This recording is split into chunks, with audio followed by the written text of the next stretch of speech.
Right. Okay, so slideshow. Okay, cool. Okay, got it.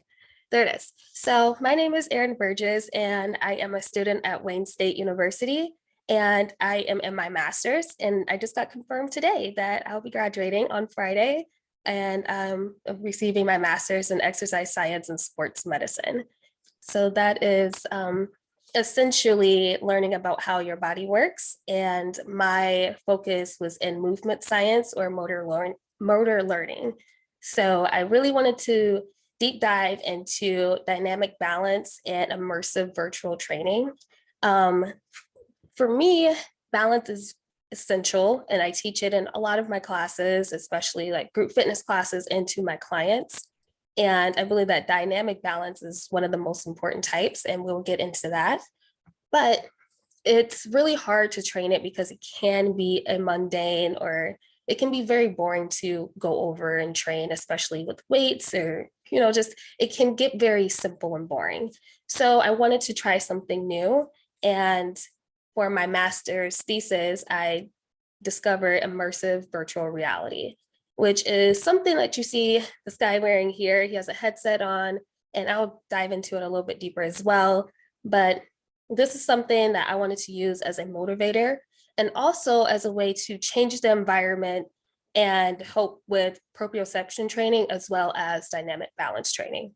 So I will get into what all of that means very shortly, but just to give you a quick summary of what you're going to be learning about today. So in my hypothesis, I talked a lot about dynamic balance being a large part of how we move and how we perform activities of daily living, which the short form is ADLs. And I talk about that a lot in class. And without the skill of balance, we increase fall risk and risk of injury. And training balance, specifically dynamic balance, can help us be more independent in our daily lives. And I believe that VR is the future of this type of training. So if we cannot get in and out of the bathtub, because that requires balance 1 foot at a time, or getting into the bed, or trying to sit down in a chair, or walking upstairs, all of that requires balance. And that is dynamic balance. And without having that, as we age, we can lose it, and we risk falling, we risk injuring ourselves. And that makes us not independent. We'll need someone to help us up the stairs, or help us get into the tub, or help us sit down. And a lot of us don't really want to live that way. So training our dynamic balance can be very key into living a more dependent life and a longer life. Well, sorry, independent life. So I wanted to talk about the two types of balance. We have dynamic and we have static. And so dynamic is when you're moving. So it's your body's ability to maintain the center of gravity while in motion. So again, when you're stepping into the bathtub 1 foot at a time, it allows your body to stay put as you're transitioning your legs over. And then you have static, which in this picture here on the right, you can see that she's just having the ability to hold stable in one specific position. So she's just standing there, holding her leg up, which is something that a lot of people think about when they're thinking about balance training. But we really want to talk about just being in a static position. In a dynamic position. And so here, as you can see, someone is walking across a balance beam, and this is a dynamic form of balance training because they are moving and they are changing their position, but maintaining that center of gravity. All right, I think I changed. Okay, there it is.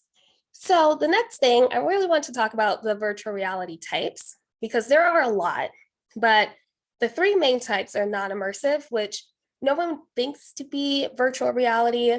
This can be like computer gaming or just your typical video game.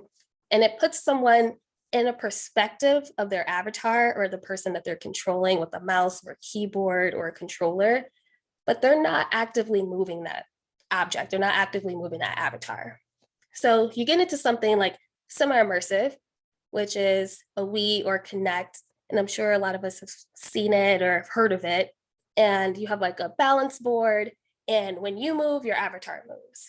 And that encourages you to stand up and actually move and play the game. But people have found a way to cheat the Wii or cheat the Kinect. When they don't have to move, they can sit down and just move the controller, and they feel like the avatar is moving as they move, but it's kind of like it's picking up on the sensors of some type of movement. But in full immersive virtual reality, you can't cheat it. You have to move in order for your environment to move. So you can see here, she has on a headset, and it covers well over the eyes, and it hits the nose as well. And she has controllers. So these controllers have sensors in them. So as you move your arm, it picks up what arm it is, how it's moving, where it is in position. So when I play on my headset, I can move my arm and it knows where my arm is in relation to my shoulder. Or if it's down, it knows where it is. So it's a full scan with the sensors from the headset and from the controllers, and it knows exactly where you are and what you're doing. And then inside the headset, you can be anywhere in the world. So with the games that we used, we could be boxing in Egypt or sailing across a river and who knows where. Or one time we were rock climbing at Everest. Like, we were doing all kinds of fun things, but we didn't have to go anywhere outside of the lab, which is really cool because it helps keep people engaged. So if they want to rock climb on Mount Everest and stand on a balance board, which I will show you, they can move their arms and they're acting as if they're climbing, but they have to stand still with the bottom, like at their bottom half. So it kind of creates this really engaging environment to hold balance, but also they're focused on something else. And it makes it a lot more fun to do instead of staring at a wall or staring at the same Wii or Connect environment that you always generate in a game. So IVR is short for immersive virtual reality, and I'm going to show you the few benefits. So one, like I said, it will be motivation. So if I have on this headset and I see that I want to climb to the top of Mount Everest while maintaining my balance, it's going to motivate me to get to the top of Mount Everest. It might take me a little while, but I'm going to hold my balance and I'm going to try to get up there, and it gives me some sort of motivation. Or if I'm boxing and I want to make it to the end of a game and I want to try to get a high score, it's motivating me to get that score. But other forms of balance training, you're not really having that outside motivator. You're just trying to stand on one leg or hold still on a balance beam for 30 seconds. And although it can be rewarding, it's not motivating. The next is proprioception training. So proprioception is being able to know where your body is in being able to know where your body is in its position without being able to see it. So when you have on a headset, you can't see your outside environment. You have no idea where your body is in space. Your body has to feel where it is. So you create that proprioception training, which is very important for dynamic balance, because your body will learn where it is in relation to your environment, which is extremely important when you're trying to walk or climb stairs or, again, step over into the bathtub. If it doesn't know where it is, it's going to start getting off balance, and that can increase fall risk. So making sure that we are training that proprioception is also important when it comes to training dynamic balance. And then the last thing is gait and posture. The game will tell you if your posture is bad because you'll start to see the field of view in the headset start to lean over, or it will tell you like you're out of the field of view, or you're somewhere else. Like, the game can't pick up if you don't stand up straight or your body starts to move. So ensuring that you're standing up tall, you're looking forward, will create a sense of awareness of your posture. So you stand up tall and you can play the game, as well as gait. Because if you are not really good in your gait, or gait meaning the way you walk, then you can start tripping over yourself as you're playing. So with the balance, as well as your posture and proprioception, you get that well-rounded training of dynamic balance. All right. So a big flaw in virtual reality training that I am very much so aware of is cyber sickness.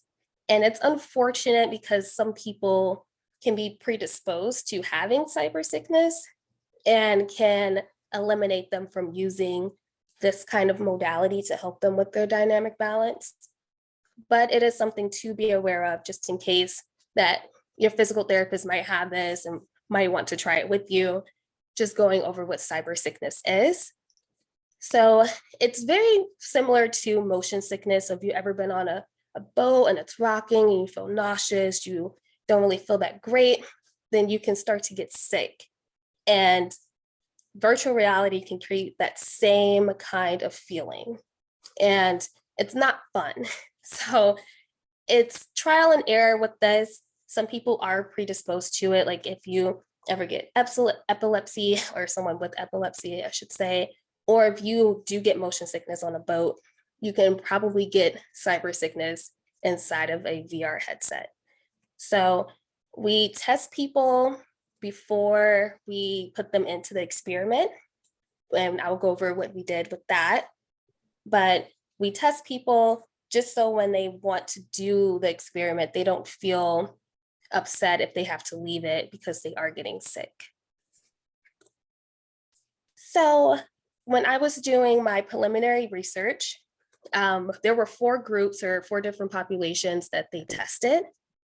And I thought going over this would be very important to know, especially we have a variety of people here on this call. So you can have any of these things or be in any of these groups. So children, when we looked up kind of how children reacted, because I really wanted to work with kids, they were motivated to do the skill, but it didn't really change much because kids, I mean, they have great balance, they have good posture, they're fun, they're so young. So it did motivate them to try to learn balance, but it didn't really do much as far as getting them to be better at their balance. But seniors, though, it did amazing. And there's a lot of research for seniors or people who are over 40. I've seen plenty of research for this. And it distracted them from their exercises enough so they can be better at balance. So they would put on the headset and they were having so much fun that they didn't realize that they were balance training. So at the end, when they were tested, they realized that, hey, I'm a lot better at balance. They just had a really good distraction. And it also motivated them to stay in the study. So a lot of people that were in their control groups or people who did not have the VR, they started to drop out of the study because it was boring. But this group of people who use virtual reality stayed in because they had a lot of fun working on their balance and they ended up benefiting from it. And then a really big group that I love to see were people who had strokes in the past, and they were able to move more with the headset. And I've seen this because my grandfather, he had a stroke and he came over to my house, and I have one of these Oculus machines that you see here. And he put on the headset because we were all playing for Christmas, and he decided that he wanted to play the boxing game. And we're just like, okay, no problem.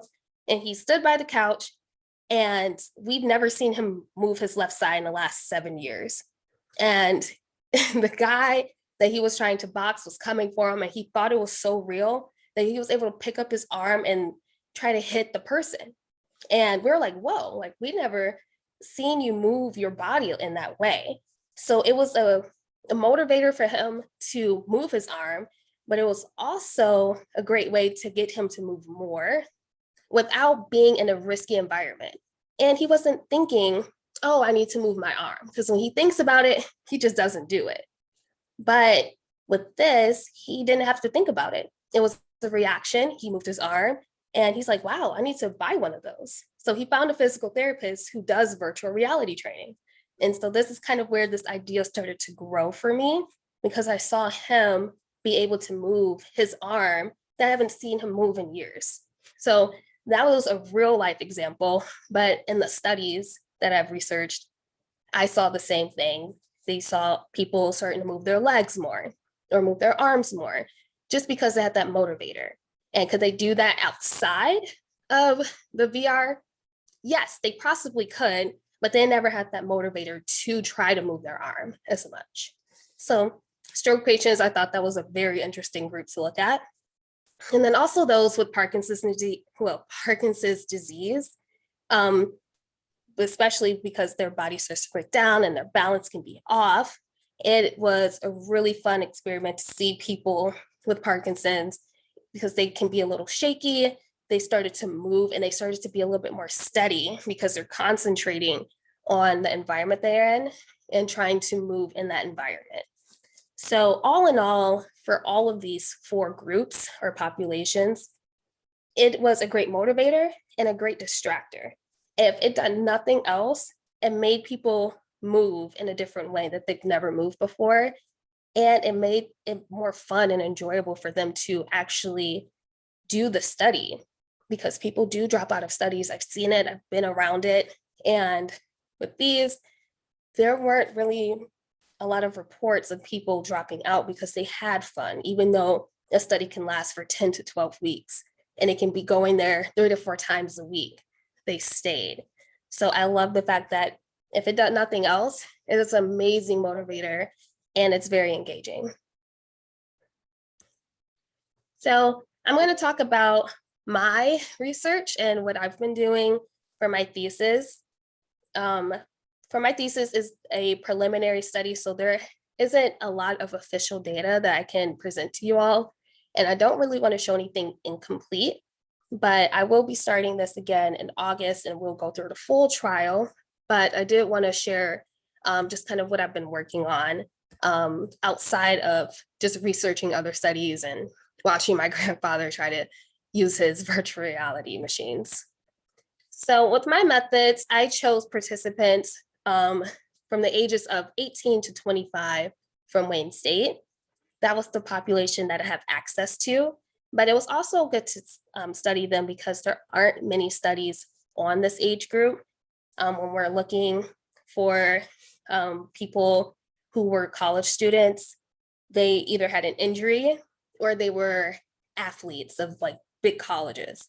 We didn't see any participants in this type of group. So sorry. So they decided to take what we decided to take from this population. And we thought to add into something that just didn't exist and have a different type of study, because a lot of the other populations that I mentioned before, they have so many, and the research proves itself that it does work. But we wanted to try it on healthy college students just to see if we can increase their balance from wherever they may be. And then the materials that we use were an unstable board, which is just a balance board that you might typically see. And then an Oculus MetaQuest 2, which was the same one. I'll show you here, this black one that this person is wearing. This is the same one that we use in our study. And then we also use a Neurocom Balance Master, which is a fancy way or is a fancy machine to do our assessments on. And it just measures your balance without trying to manually do it. It's a computer and it's a big board, and I could not find any pictures of it, but it's a big board and people can stand on it, and there's a million tests that you can do that they have listed. But the 2 tests we decided to do were the limits of stability, which is leaning forward, leaning back, leaning to the right, and leaning to the left, and seeing if the person can stay stable and keep their feet stable while they're moving from one direction to the other. And then we also did step quick turn, when someone has to step forward and then they have to pivot 180 degrees and then they walk back. But when you turn, sometimes you can get off balance and fall over. So we wanted to measure someone's balance from just doing a step and then a turn and walking right back. So these were the 2 tests that we decided to do. These are dynamic balance testing. We decided to omit anything dealing with static balance because we just felt like it wasn't necessary. And because of the procedures that we're going to do, we didn't think that it would test anything relevant to us. But these assessments definitely tested a lot that we needed. And it went well with the study because when I explain the procedures, someone does sway or move right to left and back and forth like they would in a limits of stability test. And then we also see people turning on the unstable board, which is it's a strange thing, but we do see people twisting and turning their body like they would in the step quick turn test when they will try to look for something to hit with the boxing game. So it'll turn side to side. So in our VR group procedure, we used the balance test that I showed you before. And then we used an unstable board and they stood on top of it and they used the VR headsets. So as this guy is wearing here, he has on the headset, he has the controllers, and they played a boxing game for 10 minutes and they did it twice. We broke it up because standing on that board is a ton of work. It's a really good exercise, especially for the calves. It can be tiring. So we wanted them to stand there for 10 minutes, have a seat, take a break, and then go back for another 10 minutes. And as you can see in this picture, there is a TV. So you can see what the person is seeing in their headset because we wanted to see how they were reacting in real life inside of the virtual world. And if we weren't able to connect the headset to the TV, then we wouldn't be able to get that information. So we wanted to make sure that we can see both sides and compare. And then we also do, after the balance testing or the pre-testing, we do a same day post test, just so we can see if there were any immediate effects. And then we do a next day post test, just to see if there's anything that lingers on or if it stays. So there is something called retention, and we want them to retain that information that they learn in the VR and then transfer it to real life. So retention and transfer are two huge words that are talked about in virtual reality, no matter the field. And so we thought that was interesting to see if they've retained the information and if they can transfer it from the virtual world to the real world. And then for a control group, we just had them do 4 balance exercises on the unstable board. So this board that she is using is the same board that we used.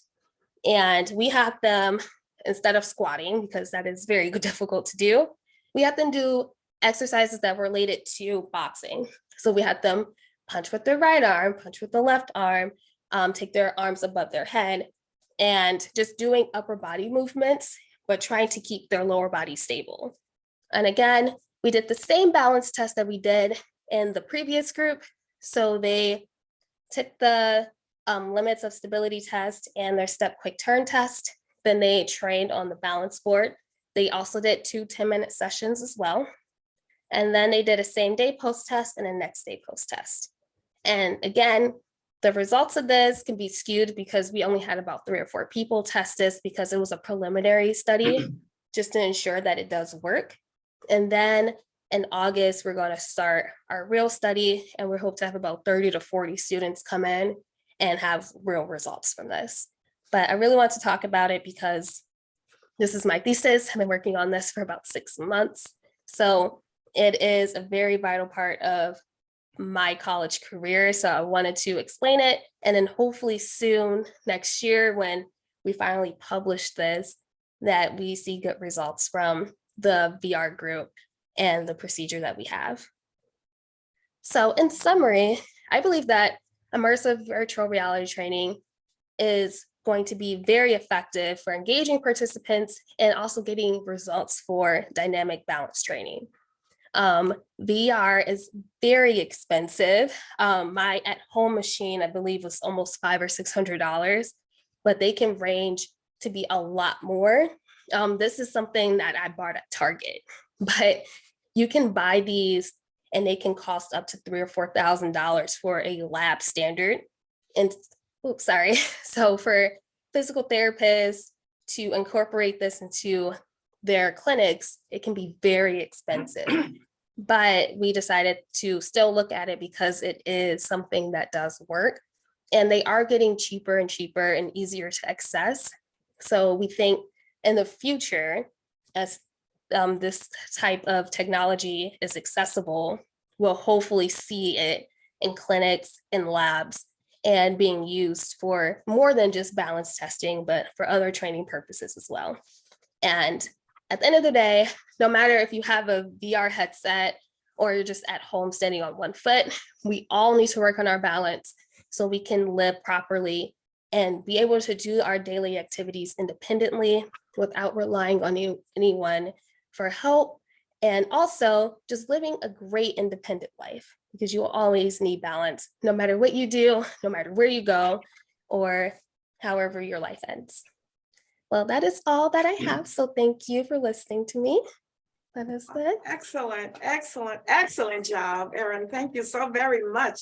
This is so amazing. And I noticed some of the machines now, like the Stairmaster, they will have some balance pictures on it. So you would pretend you are, while you're on the machine, you're walking up a hill or you going through a valley and all of that. So that's really interesting. If you want to, I know it was a very well done and professionally done presentation. If you want to see it again and can't remember all of it, please go to our YouTube channel and you can hear Erin's presentation all over again, or share it with somebody, a loved one, if you're living with someone who may be having some balance issues. And congratulations to you, Erin, on your master's in exercise medicine and motor learning. I mean, that is so progressive. And in 3, 4, 5 years, when we hear from you again, we know that you'll be at the top of your field. And I hope so. And we enjoy you so much at the gym, and continue the great work. And thank you for sharing it with us. We appreciate it. Of course. Yes. Okay, I see a few questions that I can answer, if that's okay. Yeah. Anyone has a question? I see. So I saw something about vertigo, and that is a great question. And that's why we do a preliminary study, because we want to make sure that people who experience vertigo can actually test it out before they begin using the actual modality. And if someone experiences a lot of vertigo, we definitely advised against it, only because it can make it worse. I've seen people get sick. I've seen people go through the whole thing and then they take it off and they're like dizzy and they need to lay down. It's definitely something that can not be for everyone, but if it is something that works for you, that would be amazing. And then I also saw something about the Bosu ball. And I love the Bosu ball, but unfortunately my lab doesn't have one. And so we used just a car, like, I'm sorry, it was like a wooden board and a circular, and they just stood on that. It has like a little ball at the bottom. A Bosu ball would be amazing to use because it is a little bit more stable than just the tiny board that we use. But because of our population, I think that they were okay with using something really small. But if I use a different population, of course, I would like to have a bigger surface. And then, will physical therapists be using this machine? Will be using this balance training in the machines? I've seen, like I said, my grandfather luckily found, sorry, my cat is here. My grandfather luckily found a physical therapist who does have this technology, but haven't really heard much in Michigan. He lives in Florida, but I hope eventually we start to see this pop up. I've seen it when I go to seminars, but I've not seen it in the actual office yet. So I hope so in the future, but it can be very expensive. But those are all the questions that I saw. I don't know if anyone has any more, but that's what I saw in the chat. Excellent, excellent. And if any of you want to see Erin in action, come downtown Detroit at the Courtesy Ivory Wellness Center, where she's teaching classes, and you can get in on one of her classes, and what a treat that is. Yeah, I teach every day.